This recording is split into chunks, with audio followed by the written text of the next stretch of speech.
The congressional hearing room in Washington was thick with tension, taut as a bowstring, with the usual veneer of civility barely masking the undercurrent of rising anger. What was expected to be a routine government session was morphing into a political spectacle, an unforgettable clash brewing under the harsh lights and unblinking camera lenses. Kash Patel stood behind the podium, his face sharply defined by the spotlight, his expression one of cool, practiced confidence. The room, packed mostly with Trump supporters, was hushed except for the whispers of journalists and the soft clicks of cameras. Patel adjusted the microphone with deliberate slowness, like a violinist preparing to play the first haunting note of a symphony. Opposite him sat Representative Jasmine Crockett, upright and composed on the outside, but her eyes hinted at the storm she sensed coming. Patel's voice sliced through the silence, low and clear as he addressed the room about national security, rule of law, and accountability. With a calculated pause, he questioned whether all present truly grasped the gravity of these matters, a subtle but pointed jab that immediately drew smirks from his allies and stiffened postures among Crockett's. He continued with polite sarcasm, questioning how someone known mostly for social media activity could contribute meaningfully to serious congressional decisions. Laughter, sharp and unkind, erupted from Trump loyalists as Crockett stood to respond, her tone defiant but strained. She spoke of her legal background, her duty to represent Texans, her courtroom experience fighting for the voiceless. Her response, though heartfelt, lacked the precision needed to deflect Patel's expertly aimed rhetoric. He countered smoothly, diminishing her experience as a public defender and implying it was insufficient for understanding the threats facing the FBI. He accused her of stirring emotions online rather than mastering policy.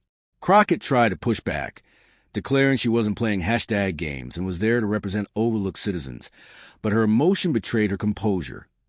Patel didn't hesitate, seizing on her vulnerability with chilling efficiency.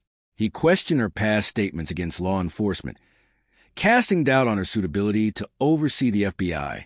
The crowd thundered in response, MAGA supporters rising to their feet, while Patel's remarks surged through social media like wildfire. Crockett's face tightened as she scanned the room for support, but met only blank or dismissive stares. She tried again to defend her integrity, but Patel was relentless. He pivoted to legal theory, challenging her understanding of the Supreme Court's decision in Youngstown Sheet and Tube Company v. Sawyer, a move designed to corner her intellectually. Her answer, while correct at surface level, lacked the depth required to impress or persuade. Patel pounced again, elaborating on Justice Jackson's three-zone framework and tying it directly to modern FBI operations. He demanded she explain the connection. Knowing the question would likely leave her floundering, Crockett's reply was vague and unconvincing, failing to match Patel's sharp expectations. The audience murmured unimpressed, while MAGA supporters whispered that she was out of her depth. Patel leaned in again, mocking her invocation of checks and balances and accusing her of hiding behind slogans. He presented the legal framework with clinical clarity, then drove home his accusation that her legal understanding was inadequate for counterterrorism oversight. Her next attempt, impassioned and filled with references to democracy and service, still failed to meet the moment. Patel smirked and reminded her that noble goals didn't run the FBI, strategy and knowledge did.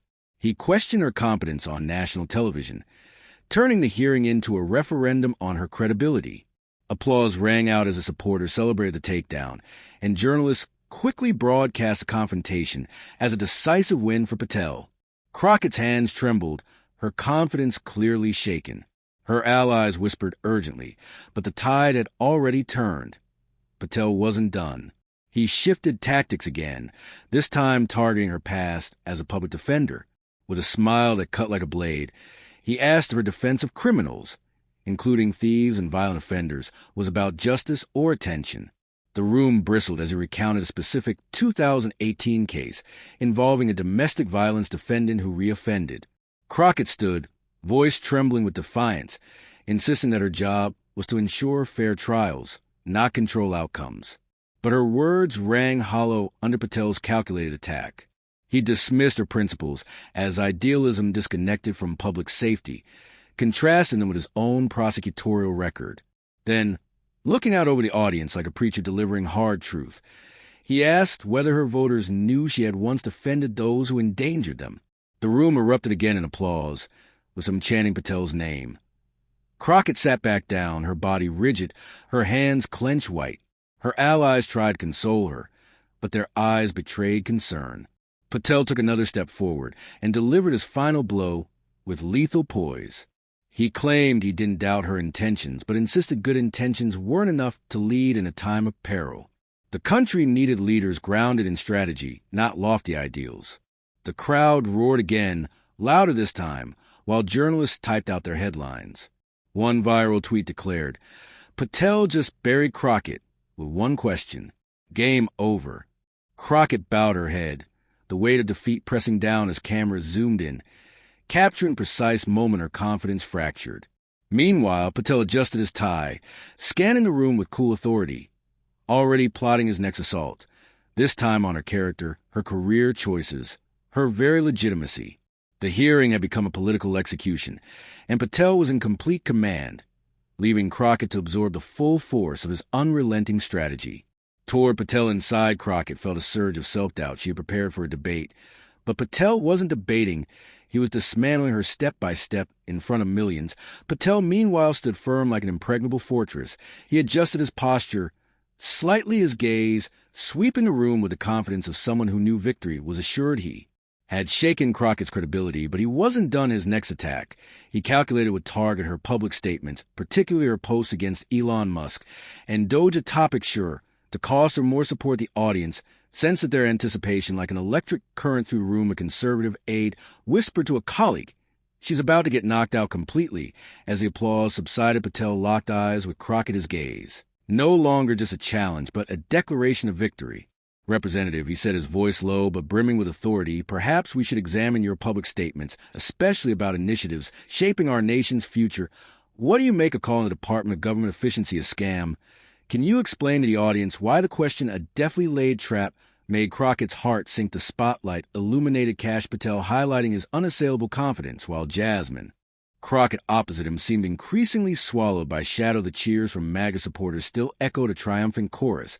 For Patel, Crockett, her hands clenched until her knuckles whitened, tried to maintain a composed facade, but her eyes revealed a deep crack in her confidence. The cameras zoomed in, capturing every moment. She swallowed hard as a trying to suppress rising panic. Patel, with eyes sharp as a blade, prepared to deliver the final blow, one that would not only fluster her, but bring her down entirely before millions of viewers. Patel stood tall, his gaze sweeping the room like a general surveying the battlefield before ordering an assault. "Representative Crockett," he began, his voice low, each word delivered like a velvet-wrapped bullet. "You just spoke of justice and protecting the overlooked. But I'm curious, how do you reconcile your public statements, like when you call the Department of Government Efficiency a reform, supported by millions of Americans, a scam? Can you explain to us why you attacked an effort to streamline government? Or was that just a way to grab attention?" The question, masked in seriousness, was a lethal trap targeting Crockett's controversial exposés about Elon Musk. And Doge Crockett stood, her eyes flashing with a spark of defiance, as if this were her last chance to regain ground. She took a deep breath, her voice striving for steadiness, but tinged with a tremble. "Mr. Patel," she replied, "I called the Department of Government Efficiency a scam because it doesn't serve the American people. It slashes social programs, abandoning those who need help most just to favor the wealthy and powerful. I fight for working people, for struggling families, not for billionaires like Elon Musk." Her words burned with passion, but her direct attack on Musk, a figure idolized by many Trump supporters, was like pouring fuel on a fire. A murmur spread, and someone in the audience shouted, "You hate success." Patel didn't rush to respond. He let the silence stretch, allowing Crockett's outburst to wound her further. Then he smiled, a cold smile, as if he just watched his prey walk into a trap. "Billionaires," he said, savoring the words slowly. "Representative, you seem to enjoy targeting those who create jobs, drive economy, and bring innovation to this nation. But let's talk about those you claim are overlooked. Are you aware that Doge has proposed eliminating duplicated programs, saving billions in taxpayer money for the very working people you say you represent? Or did you just read a headline and decide to call a scam?" The question, delivered with deadly precision, sent the room into a frenzy of applause. An expose went viral instantly. Patel just crushed Crockett. Doge is the future Crockett, now teetering on the edge of collapse, tried to counterattack. "Mr. Patel," She said, her voice rising, laced with anger and desperation. Those cuts aren't savings. They strip essential services, healthcare, education, food. Assistance from those who need them most, I'm not against. Innovation, but I'm against sacrificing the poor to enrich the elite. Her words, though passionate, fell into the trap Patel had set her emphasis on the elite. An emotional tone made her seem more enraged and reason like a legislator driven by fury rather than facts.